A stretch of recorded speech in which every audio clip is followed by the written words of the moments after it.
What do you think is the number one reason for not exercising? If you said time, you'd be right. Well, right behind I hate exercise. Here's the good news. You don't need hours. Research shows you can get the same results in just 15 minutes or less. That's less time than the NFL spends showing Taylor Swift at a Chiefs game. They might as well give her the halftime show and make her offensive coordinator. The time saving I'm referring to comes from high-intensity interval training, which hints at the time-saving trade-off, intensity. Now, there are different options when it comes to high-intensity interval training. What's your favorite? Let me know in the comments. Hi, I'm Dr. Jake. In this video, we'll explore the benefits of HIIT training, all backed by research. Along the way, I'll show you how a few intervals per week can change your heart, metabolism, brain, and even help you live longer. Let's get started looking at all the benefits that come with high-intensity interval training and why, if you aren't already doing it, you should start. So what is high-intensity interval training or HIIT training? HIIT training involves short bursts near maximal effort, interspersed with rest or low-intensity recovery periods. For example, the intensity is usually between 80 to 95% of heart rate max or greater than 85% of VO2 max. Simply put, you push yourself hard enough so that your breathing only allows you to say 1 to 2 words at a time. Think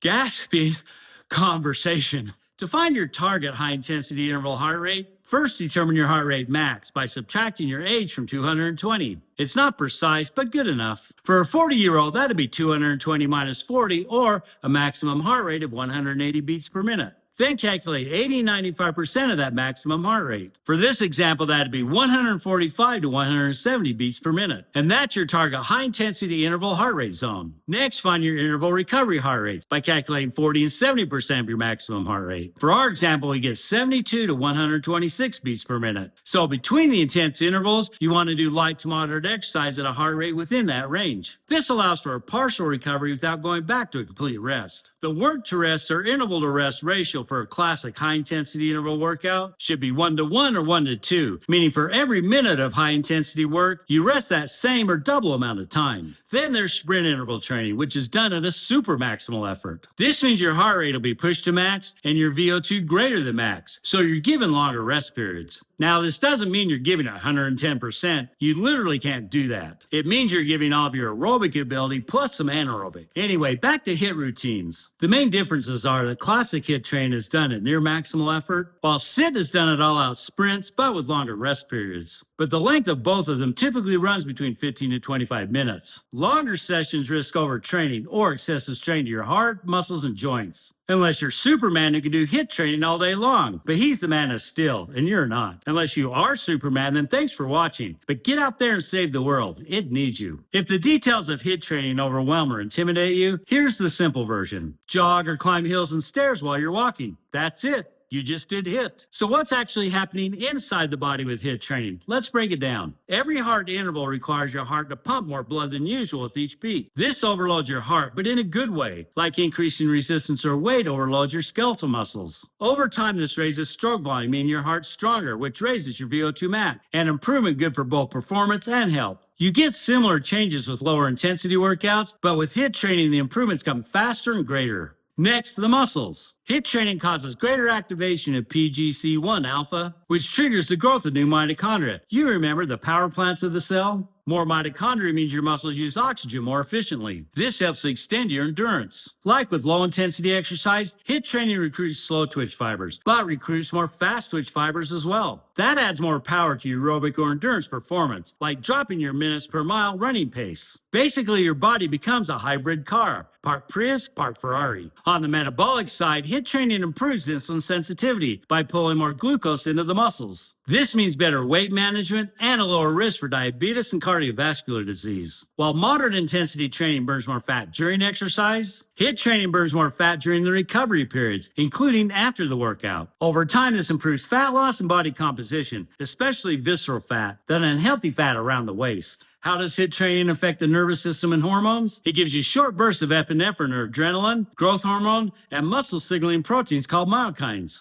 These help burn fat, protect the muscle, and support recovery. And finally, the brain. HIIT training raises levels of BDNF, or brain-derived neurotropic factor, more so than moderate aerobic exercise. BDNF protects and improves connections between existing neurons and helps stimulate the production of new neurons. Collectively, this gives you sharper thinking, better memory, and improved protection against cognitive decline. Compared to moderately intense training, the physiological adaptations to HIIT training are impressive. Stronger heart, efficient muscles, better metabolism, and protection for your brain, all while saving you time. Click like and subscribe if you've learned something new, or if you think Superman really does HIIT. Okay, now that we covered the details, let's look at the big picture. Systematic reviews consistently show that HIIT training improves cardiovascular fitness, often outperforming moderate intensity training. This is key because we know that people with high cardiovascular fitness outlive less fit people. HIIT also improves cardiovascular risk factors like high blood pressure, LDL cholesterol, body fat, insulin sensitivity, and vascular function. It also lowers resting heart rate in just about anyone, including older adults, which indicates it's a very effective training program. Even in heart failure patients, 12 weeks of HIIT training improved VO2 max and heart remodeling. All of this goes a long way to lowering your risk for cardiovascular disease, the leading cause of death in the United States and many European countries. You may be surprised that stroke survivors not only do HIIT training, but they actually improve because of it. An interesting study in stroke survivors found that a 19-minute HIIT program nearly doubled VO2 max compared to moderate exercise. This means faster recovery and better health for post-stroke patients, which can be huge knowing the impact strokes have on the human body. It also goes to show how pushing yourself during exercise can make a big difference, which holds true even if it's not a formal HIIT program. In other words, you'll see greater benefits faster just by adding chunks of intensity to your workouts. It's like hiding jalapeno peppers in a PBJ.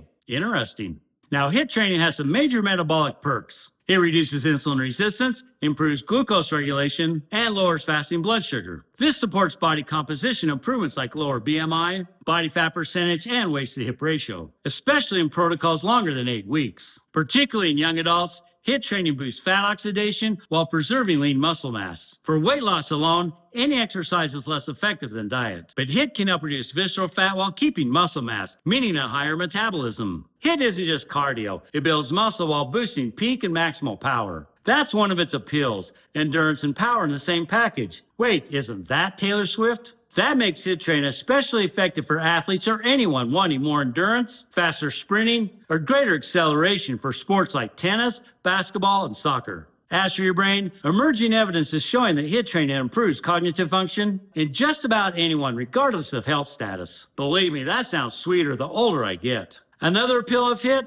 Time efficiency workouts delivering big benefits. Even just 1 minute of HIIT training per week improved blood sugar and aerobic fitness in sedentary people. Protocols like Tabata and the Little Method, named after the researcher John Little, pack powerful gains into sessions less than 20 minutes. A word of caution, HIIT's intensities can produce results, but it can also produce problems. Some researchers note a higher injury risk, particularly to knees, shoulders, and ankles, and problems with adherence due to the high intensity required. Plus, in some individuals, that high intensity can dangerously spike blood pressure. So always get a medical clearance if you have cardiovascular or metabolic conditions before engaging in a HIIT program. Let's do a short true or false quiz and see how many you can get right. 1. HIIT is only for young, super fit athletes. 2. HIIT is the fastest way to lose weight. 3. HIIT's too dangerous for most people. 4. You need to train for an hour to get results. And 5.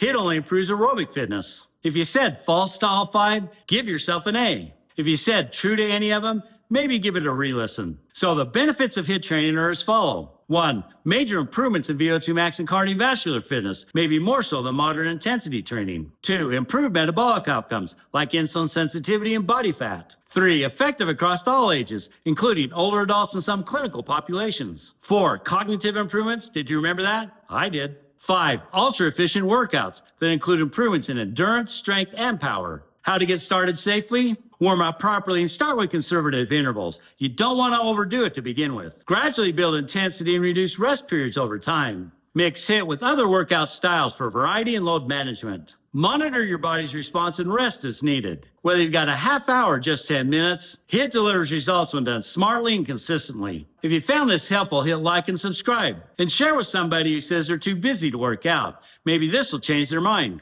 Thanks for watching. And as always, my answers come from peer-reviewed research.